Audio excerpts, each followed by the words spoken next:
Well, I did it again. Instead of finishing one of the many other projects I have going on, I had to drag home something new. Well, two-thirds of something new anyway. This one is a 1964 Studebaker Daytona Wagonaire, and it was a V8 car. That's long gone, clearly, but it's cool nonetheless, and I have another Studebaker V8 to put right in here. We'll get to that in just a moment. So, in the last couple weeks, I've been spending a lot of time cleaning this up, wear wheel and frame rails, getting everything painted up. Not like it'll do much, but it just makes me feel better on the inside, you know. I've been cleaning the interior, and this car was rough when we found it. The average person probably would have walked by it in this dude's yard, covered in a bunch of junk and a literal casket. I'll put the picture up here. And you barely noticed that there was a vehicle there. This was supposed to be the parts car to the green 63 Studebaker wagon that I have outside of the carport that was in my previous video. They came as like a package deal thing. Brian arranged all that early this spring, and then I kind of forgot it was even happening until late this fall when we went and got the cars. So this one was being used as the parts car. There's a lot, like the door panels and everything from this are in the other car, which makes sense to a degree because the other car is the one with the title and, you know, a complete running gear and, you know, front sheet metal and everything. But what this car has that the other one most certainly does not: floorboards. It's dark. I don't have good lighting here. You gotta trust me. There's just a little bit of rot on the front corner, on each side and near the kick panel. Same for the back seat here. These floor pans are near perfect. So this is a much more solid car to make something out of, and I think it's worth taking all of those parts that were put on the other car and put them back on the Wagonaire. Now, the other car was a fixed roof wagon. This one is the true Wagonaire with the rearmost section of roof being able to slide forward and back, giving you an open air, almost faux convertible vibe. And it was marketed as utilitarian as well, so you could haul bigger appliances than you ever really should with a station wagon. You can find a lot of old advertisements with just refrigerators standing straight up in the back of these things, not a strap to be seen. You know, it'll ride, but they're cool. So what you'd normally do is roll down the rear glass, and this one freewheels, the other one freewheels. They both worked initially. I have no idea what came unclipped in there, but you'd roll that down, fold the tailgate down, you'd reach in and you'd unlock the roof, push it in, load whatever you needed. Some of these came with third row seating, I hear, and you would have a little step that comes off of the tailgate. I haven't been able to lift up the pan here covering the spare tire or third row seating area. I don't think it's a third row seat car. I've always been fond of Studebakers. Grandpa on my mom's side of the family restored one. It was a 1948 Commander, and I really like that car. I've been looking for another one up here in Alaska ever since. They're kind of hard to come by. So this is the third Studebaker I've owned. The first one was I think it was a 62 Lark that was rotted out. Second one was the 63 Lark wagon that you saw in the previous video. That's also rotted out. This one's the best one I've gotten so far that's actually worthy of piecing back together. So maybe, you know, third time's the charm, and I can finally have a neat little, you know, Studebaker station wagon nobody knows exists to drive around, get groceries in and whatnot. So Grandpa was a member of numerous Studebaker clubs, but one of them sends out a magazine called Turning Wheels, and it's just nothing but Studebakers cover to cover. That, soon before or soon after he passed away, that subscription was forwarded up to me up here in Alaska, because even as a kid, I loved cars. So I remember looking through those as a kid. This design always stood out to me because besides Studebaker, well, two other people actually had this retractable rear roof design. The first one was in 1959, I believe. It was called the All-Purpose Sedan. It was a concept car created by Brooks Stevens, who ended up designing the Wagonaire as you see it now. And then much later, General Motors used a similar design in the GMC Envoy XUV thing that they made for a couple years. that looked absolutely hideous. Studebakers are very unique in their design, but at least they don't look hideous 9 times out of 10. Some of the colors can be questionable, but the sheet metal itself, I don't know, I like the little body lines that it has everywhere. Brooks Stevens had an ongoing relationship with Studebaker. I think he designed the Hawk at one point. He did a bunch of facelifts on the Lark line and, you know, the Wagonaire.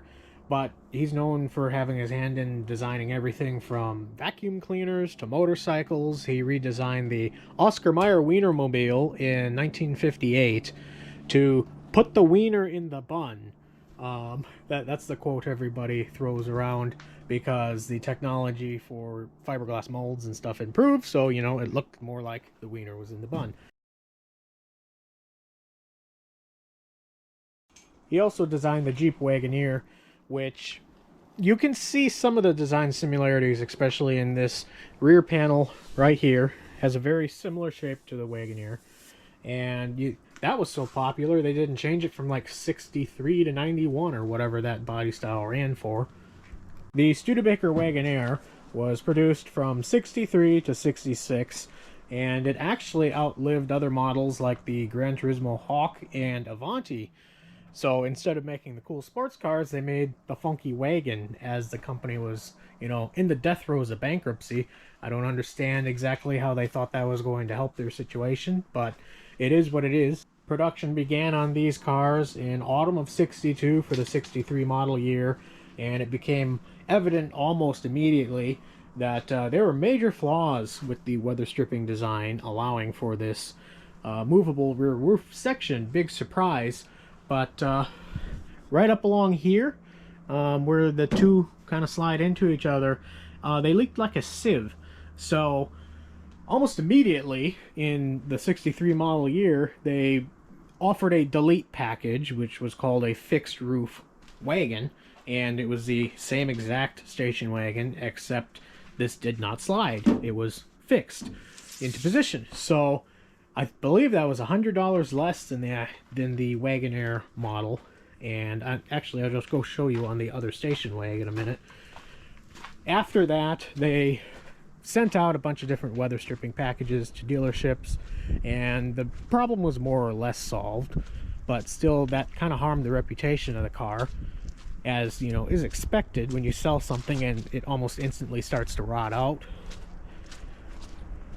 This is, if you didn't see the other video, this is the 63 Studebaker wagon. And back here, so it looks almost identical, except this doesn't move. There's no lock mechanism up in here. It's just, you know, fixed where it is. You'll notice, even just from the tailgate compared to the other car, this is a lower trim level car. It doesn't have the grand Studebaker and the chrome strip here. This window doesn't work either. It's actually a little bit more wallered out, so I really got to figure out how to fix that so I can gain access to the back half of both of these cars. I'll be using the back bumper off of this one, some interior panels like the gray carpet, the brown carpet in here will be going in the other car because that's where it came from.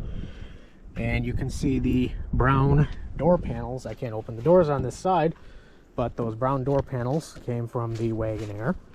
Again, I'd have no idea why the guy took all of the nice parts from the other car and put them in this one, because it is it's not really a nice car.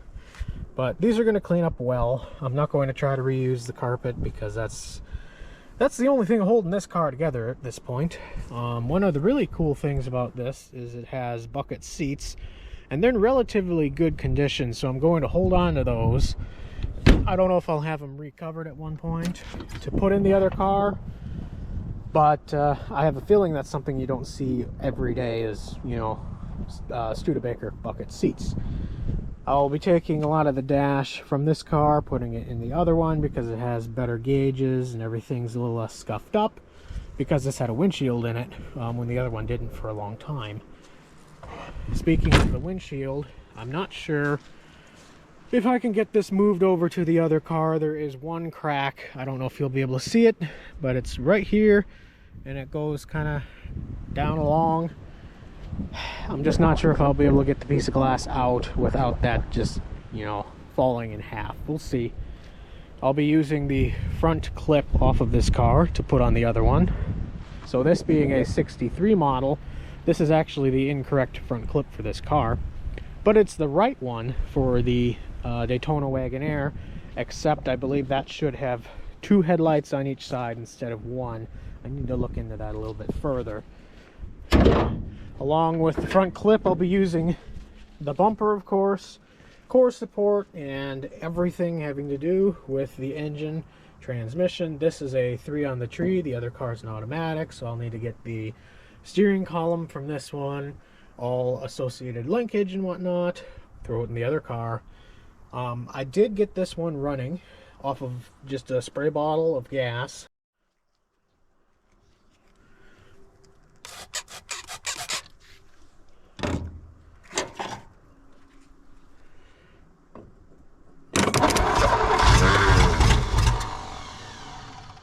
The carburetor is complete junk, so I couldn't just let it sit here and idle or anything, but it does run, so I feel pretty confident in plucking this out, cleaning it up.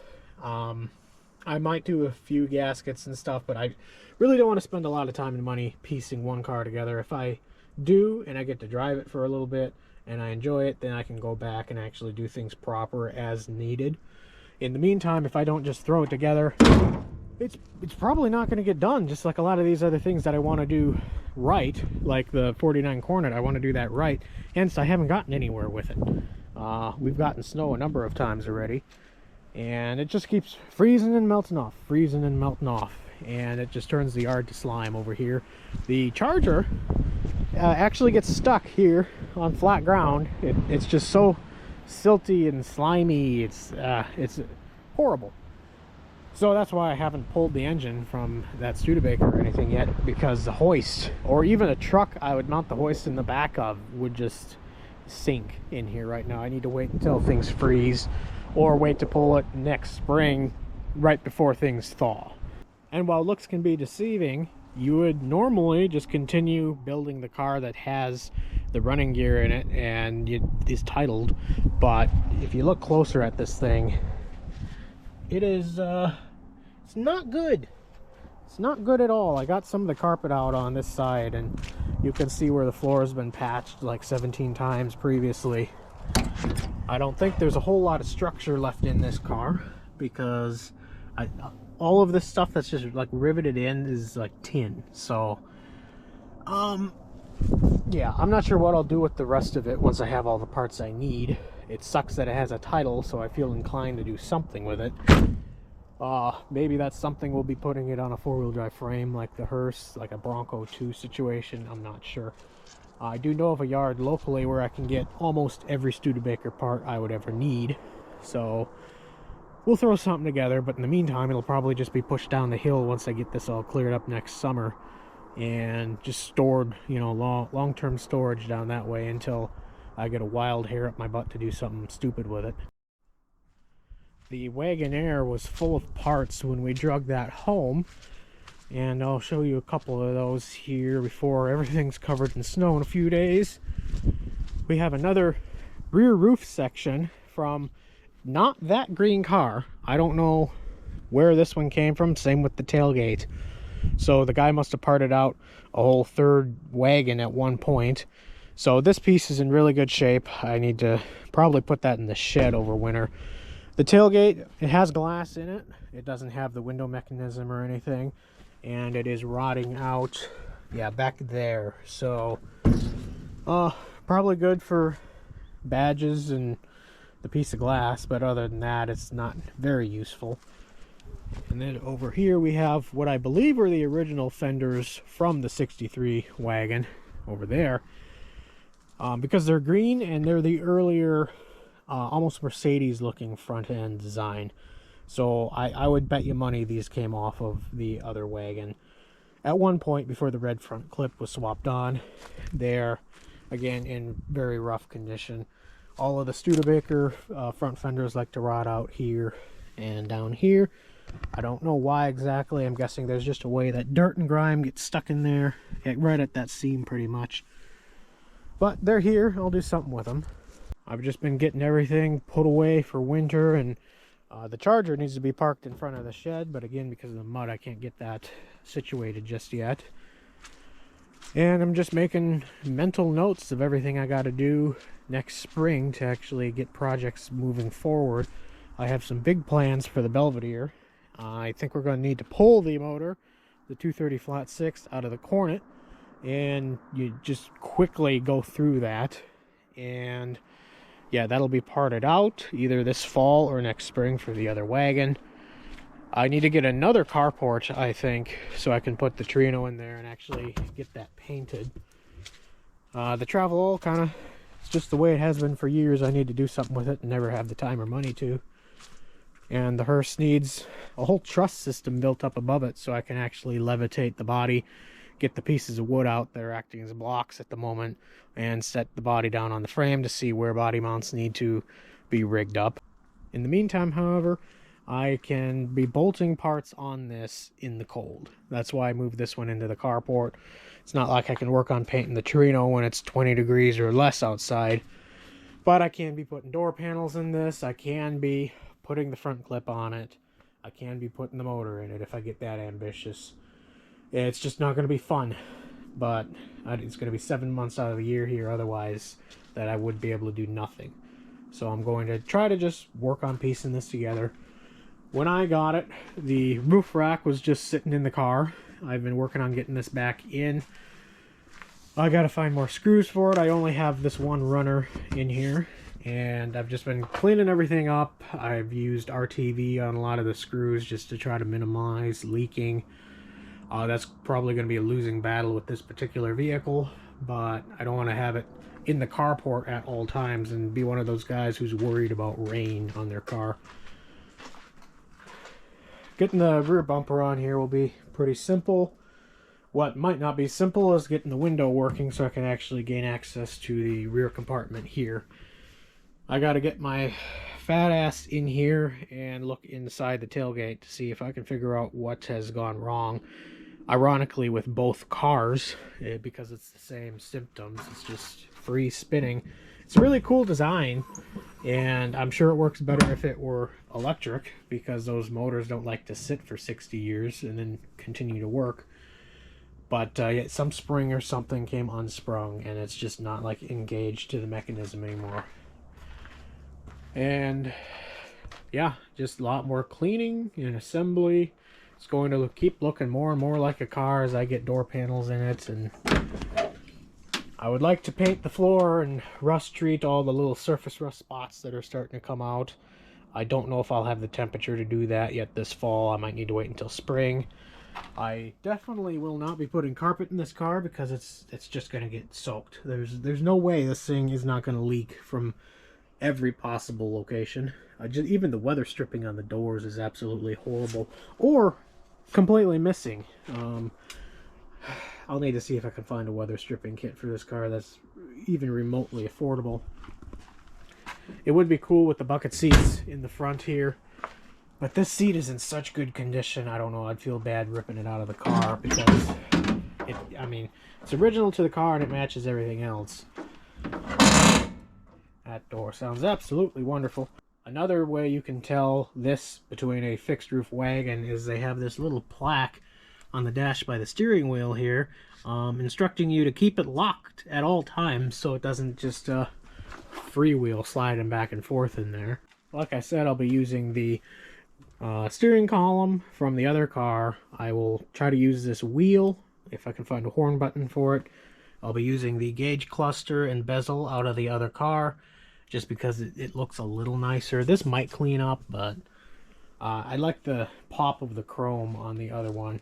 Studebakers aren't really a numbers matching build. You don't need to concern yourself with numbers matching because they weren't numbers matching from the factory, from what I gather.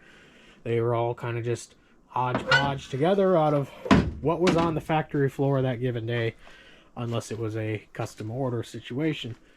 So unlike the Mopars I'm used to dealing with, where you want to keep everything factory and, you know, it doesn't matter here. So I'm going to just make it look nice, you know, and that's shallow, but I would like a car that just looks nice and it feels nice to ride in. There are some steering components that are missing up front here, which made it a little fun getting it hauled out of the hole it was sitting in and onto the trailer, but luckily with no weight on the front end, you can just manually turn the wheels pretty easily. Like I said, there's a little bit of rust right there, and same on this side. I believe there's a body mount that should go right there, and there isn't one, so I'll need to look into that. Unless the body mount is just this for the front, I'm not sure. It's kind of difficult to find information on these cars. I ordered a factory assembly manual off of eBay that should be here in, I don't know, 2 to 3 business months with how things have been going. But I'm hoping that'll help clear up certain questions I have, and it might help figure out what's going on with the tailgate and whatnot. Same deal with the floor on this side. It is, you know, a little bit of surface rust, but it is rock solid. So I'm very pleased with that. I have the radio from the other car I can throw in here, the ashtray from the other car. I have the glove box door from this car that would match with the brown, but I don't have the inner compartment. So I'm probably going to use the fancier glove box from the other car.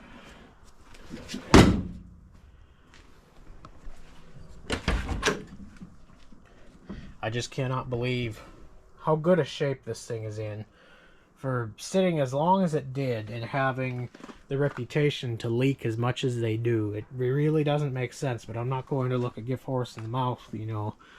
I'm going to just run with it and make a neat car out of something that otherwise would have been, you know, abandoned to the woods to decay until it was completely not salvageable. There is a little bit of body damage back here. Somebody got a little rowdy behind the car at one point, I suppose. I might be able to punch some of this out from the inside, but I'm honestly not too concerned with it. I'd rather leave it the way that it is, make the blinker work and leave it the way that it is, than start messing with it. It looks more natural right now. Ironically, it looks more natural right now than it will after I try to start pounding it back out. So we'll see how ambitious I get, but that's really not high on the priority list. Both front doors are missing the glass. The driver's door is actually missing the wing window as well. I have the wing window, it's sitting up on the roof here, and I have a couple panes of glass that came with the car. I need to figure out how to swap the mechanisms from the other car into this one so that I can then get glass in it, because the mechanisms and everything are out of these. They're gutted doors. So that's going to be a little tricky. I hate dealing with glass indoors. You just don't have access to hardly anything. Unless these are stupid simple. They may be. One thing I noticed is this had no door handles when I got it, and clearly it has door handles now, off of the other car. The cool thing about these Studebaker ones, I don't know if this is common from that era or not, but there is one screw right here that holds the door handle on. There's a little notch that the front end slides into, and then you put that little screw in the back side, and boom, your door handle is attached. When I did the door handle on the 74 Charger, it took me literally 3 days because you just had no access to anything inside that door. So far, it's pretty simple working on this car. We'll see if that trend continues. I hope it does. Because when you start throwing tools in the middle of winter, they're a little bit harder to find when there's, you know, 3 feet of snow outside. Speaking of snow, it just literally started snowing. I don't know if you can see that on camera, but yay. I really like the gold-ish color of this car, so I'm going to just buff out the paint that exists and probably try to paint match the front clip next spring so it's one uniform color for the most part. Or I'll just leave the front clip red until I find something better to put on here, because there is some rust in those same areas on the fender of the red front clip. I have a ton of interior panels for this car. They're all the same gold brown color, And most of them are for around the wheel tubs in the back here. They're just all the panels that line the sides up until you get to the rear door panels. So at least I have all that. Finding hardware for certain things is a little bit of an issue. Some of it might just be self-tappered on. I don't care that much. It'll look better having the panel in there than having nothing but no self-tappers. But there you have it. This is going to be the winter project, and I'll try to get some videos out every now and then on the progress. We'll see how everything's been going. I haven't felt like filming videos lately. This fall has just been one thing after another. If I start making leaps and bounds of progress on this thing, though, I'll try to throw something together just to keep the channel active and everybody informed on what's going on. This is getting a little out of hand out here now. It wasn't supposed to snow today. One last thing from the same property that I got the Studebakers and Brian got a bunch of other vehicles. We got a ton of hubcaps and grills and hoods and signs and taillights and everything. So next summer I'll probably go through all of this and show you kind of what I ended up with, and I'm sure Brian will do the same. It's some neat stuff. The Saab hood and grill is two of my personal favorite pieces, just because you never see those early Saab parts. And then, you know, the gold Lincoln, you can't say no to a gold Lincoln grill. But yeah, I ended up with a lot of the Chrysler hubcaps and Ford car hubcaps, stuff like that. So I'll need to do something cool with these. I don't know if you've seen those Christmas trees people have made out of a frame of like 2x2s and then a bunch of hubcaps screwed onto it. I might try to make one of those. We'll see.